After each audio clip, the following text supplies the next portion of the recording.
Hi, it's Sandy Wyllie. Welcome to my mental health channel, 50 Shades of Black and White, where I wipe away the stigma of mental illness by talking about my own personal experiences as a former patient with borderline personality disorder. I talk about narcissism, post-traumatic stress disorder, schizophrenia, and a plethora of other mental health issues. I come on only as a former patient, not as a trained therapist. I am not in any way, shape, or form a therapist. I cannot give you professional opinions. I can only give you my personal ones, my own personal experiences. I do not hold a degree in psychology. And there's only one thing I ask of you in return is kindness and respect. Kindness and respect in the comments to me, to each other, and to yourself. If you like what you see, give it a thumbs up. If you haven't already, please subscribe. It's 100% free. And my channel is growing more and more each day. And I always appreciate everybody's comments. Now, today's topic is, why do narcissists love bomb you? Now, I've talked a lot about love bombing in the past, but just to refresh about what it is, in case you haven't seen the rest of my videos, or you're not up to date on these these terms. Love bombing is when the narcissist showers you with attention, compliments, gifts, wants to see you every day, every night, always giving you those text messages. I'm thinking of you, honey. You're beautiful. You're smart. You're intelligent. I never met a woman like you in my life. Goes all out, finest restaurants, dozen roses, yada, yada, yada. It's just like like a big love bomb dropped on you. In fact, I wrote a book about that, Love Bomb, by a Harvard psychologist who is Dr. Richard Geist. And the link is down below with the rest of my books if you're interested in buying it. Okay, so that's what the short, condensed version of love bombing is. Now, why do they do that? And then later on, they treat you like crap. It's all about the ego, okay? It's all about the chase. It's all about the hunt. They got to get it. They got to get it. But once they get it, they're no longer interested in you. Once they catch you, they need some new excitement, some new narcissistic supply, because now they have you. You're no longer, it's no longer thrilling. It's like, I'll give you a good analogy of this. I have this person I'm friendly with on LinkedIn. Guy used to live in not too far from me here in Massachusetts, and he moved down to Florida. Well, he goes deep sea fishing, right? And he posts him out on the boat with these, humongous basses, this humongous big mouth bass and everything. And I go, ooh, you're going to cook that up for me for dinner? Just teasing him, And he says, oh, no, I always throw them back in the water. Well, okay, you could say he doesn't kill anything, right? Well, then why does he do it? I'm asking myself, why does he do it? Because it's the thrill of catching that fish, right? It's the thrill. And the narcissist, this is a good analogy. The narcissist is the same way, all right? It's the thrill of the bait, hooking the bait, waiting and waiting, reeling it in, reeling it in, reeling it in, taking that big picture for Facebook. Look at the big mouth, shiny bass, like, I don't know, 100 pound, 150 pound, whatever it is, like this big, And then once he's done with all that, posting it up, taking the pictures, then he throws it back in the water. Because, well, I'm not going to eat it, So this is what the narcissist does to you, all right? Once they have caught you, the conquest, because the thrill of the chase, of the hunt, is always more exciting than once you caught something, okay, and you have it for a while, okay, then, it's not exciting, The whole point of it is his ego. And you will see this. let me tell you about narcissists, all right? They will want to do this over and over again. That is why, once they show their true colors, never ever let it happen again, because this is their MO, okay? Once they catch you, and then the true color, the mask comes off, they stop love bombing you, they criticize you, they put you dead, they have no more time for you because they're off on their next thing, their next thrill, right? Like a new drug. And then you start to walk away from them. You become upset and you go, I'm not taking this anymore. And you leave. Then, oh my God, the cage bird's gone. Then they got to do it, hit replay, and they got to do it all over again. Then they will love bomb you for a second, third time. It does happen, okay? They don't like to see anything leave them. That's not good for their ego. That is not good. So they will do it again. They will pursue you all over again. If you threaten to leave or anything like that, you've had enough, you're gone. They can't, their ego can't handle you leaving. They're supposed to leave you. You ain't gonna leave them, all right? They're gonna find another narcissistic supply. Maybe this one is like 15 years younger than you. Maybe this one got more built up, than you. Younger, more built, etc., etc. You fill in the blanks. And then once they have her, okay, bye-bye. But you ain't going to leave them alone and go off and find someone else. No, they will hunt you down. Because I said, it's all about the chase for them. This is what feeds their ego. All right? This is it. And so, if you're in a relationship, just be careful about this.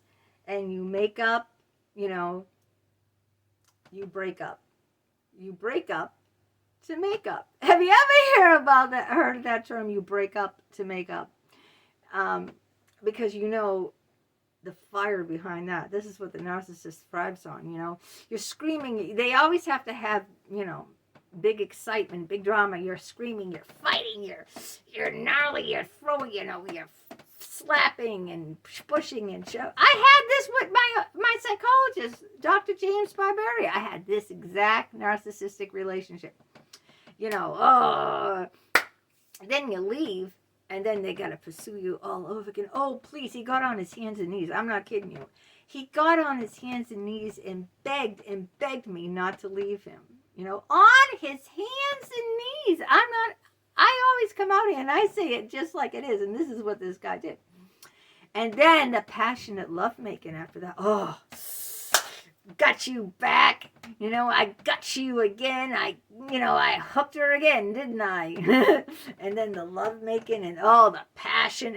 You break up to make up. So if you're in one of these relationships where you break up, you make up. You break up, you make up. You see the pattern. In every relationship, what you need to do is you have to look out for a pattern, okay? Look out for the pattern in your relationship. And then you'll see, wait a minute, this is all too familiar. I'm doing that now. I'm doing that in my life. I'm looking out for patterns of, people, how they, the choices I used to make. I never, I never really analyzed anything before or analyzed my choices. This sounds familiar. This person seems a little off, or this person reminds me of someone else in my past, my parents, Now I'm like really psychologically minded. What's awesome about psychology, you don't need a degree in psychology. You don't need to be a psychologist, but psychology and being psychologically minded will help you in every aspect of your life, with your relationships, on the job, just life in general, okay? Since I've become more psychologically minded, it's helped me immensely because now I'm aware, I'm aware of someone and I look at them and I'll say, wait a minute, why am I feeling like I felt like as a child with this person? Who does this person remind me of? Oh, my critical mother. They remind me of my critical mother. And do you want to be in a relationship with your mommy again and feel like a little girl? No, I don't. I'm not going to take that abuse because I took it all my life when, when I lived with her, So, and it's not just physical abuse. It's verbal abuse. It's mental abuse. It's emotional abuse. It seeps in on you. You have to be hyper vigilant. You have to be aware of everything. Like I'm very conscientious now. Before I say anything, I think, is what I'm saying going to help the person? Is what I'm saying going to hurt the person? If what I'm saying doesn't help the person and only hurts the person, gee, why am I saying it? All right? There's no need to say it. So I take a step back and I think now before I speak, and I advise everyone of this. Think before you open this mouth. Think with your head, Think. What I'm going to say, all right, is this going to be helpful to this person, Or is this going to hurt this person?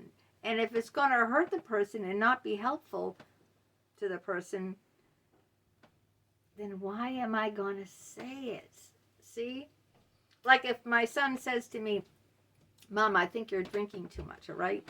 That might be helpful to point out, I can see that, the alcohol's having an effect. It's really not healthy to drink this much vodka. You shouldn't, and, it might hurt me. But if it's going to help me in the long run, take a look and say, hey, maybe he's right, But if it's not going to help me, like saying, you can't cook, that was the last video, unless he gives me constructive, not if he says something like, use my meat thermometer, Mom, next time. You can insert that in and it will tell you when the steak is, like the way you like it, medium rare, or, See, that's not insulting you. That's constructive criticism. You can say, oh, next time use a meat thermometer. And then, that way there you can't overcook it because if you check it, it will tell you like the temperature and what kind of, that's constructive criticism. That's not saying, you can't cook. See? So think about that. And anyone who's like that, we all put on our best face. I do in the beginning of every relationship, right? You do too. And then as time goes on, more and more, you can't, your true colors are going to come out, all right? Either they're going to come out at some point. There's no way, maybe some people are great manipulators and can wear the mask, there are people out there like that, one of them, Chris Watts. Have you ever heard about Chris Watts? It's all over the YouTube. People have their whole YouTube channels on Chris Watts. We still don't get it, He seemed like, a wonderful husband, a wonderful father, and then he murdered his whole family. But that's for another topic. But this is why the narcissists love bomb you, okay? And this is what you have to watch out for, okay? It's that thrill of the chase, because then once they get you, they don't want you. It's like, these people who buy exotic animals as little babies. They'll buy little baby monkeys. Did you hear that story where the woman bought this little baby chimpanzee, put him in diapers? It was just like so adorable, And then he started wreaking havoc in the house because he's a wild animal. He's a monkey. They say don't buy wild animals. They're not domesticated, okay? But they're so cute as little babies, right? So they probably bought them on the black market or something. I think the monkey ended up killing her when it grew up, all right? Guess what? Everything grows up, Even relationships grow up or they end, Either you grow or you die. Hate to break it to you, you either grow or you die. So, if think of it like that. The narcissist will love that little monkey in diapers and, oh, it's so cute, little baby loves, ooh, ooh, ooh, ooh. But then once it starts, growing up and breaking things in the house and everything, like, what do I want with this thing? And throws it out, That's what they'll do. They'll just leave it at the side of the road or something, like, I don't want you anymore. I don't want this big orangutan. So just be aware of that. Be aware of that in your relationship. Be aware if someone is too intense, okay? Too intense is not a good sign. That's not how your average person is in the beginning of relationships. They want to see you, but they're not going to bomb you. Roses, text messages every hour, or be aware if the person is too good to be true, too intense. And be aware, especially if you break up to make up. You're always breaking up and then you're making up, I had that cycle with a narcissistic psychologist. Dr. James Barberia. Break up, make up, break up, make up. That is like a common theme, because once, they catch you, then it's no longer thrilling, And then if you ever want to leave and, oh my God, shatter their ego, then they got to reel you in all again and do the whole love bombing again. Break up, make up, break up. I'm sure many of you have been in that cycle until, you've had enough, and that is it. So it's like that guy, who caught that big bass. Here he is. Here's the pictures and everything to show I did it. And then threw him back in the water. And that's what the narcissist will do to you. Believe me. Once he's caught you, he's going to throw you right back in the water. And then you're going to be full of doubt, confusion, no confidence, depression, anxiety. I could just go on and on and on. I could write a book about it. Oh, gee, I have. I've written like dozens of them. All right.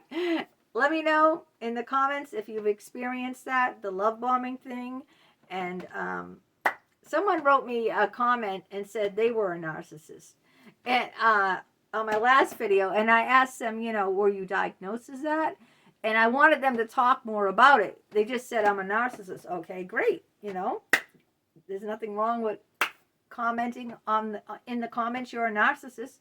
But can you, elaborate a little bit? Because, I want to learn. I'd rather learn from a real person than from reading something, reading a book or reading an article or even watching a YouTube video.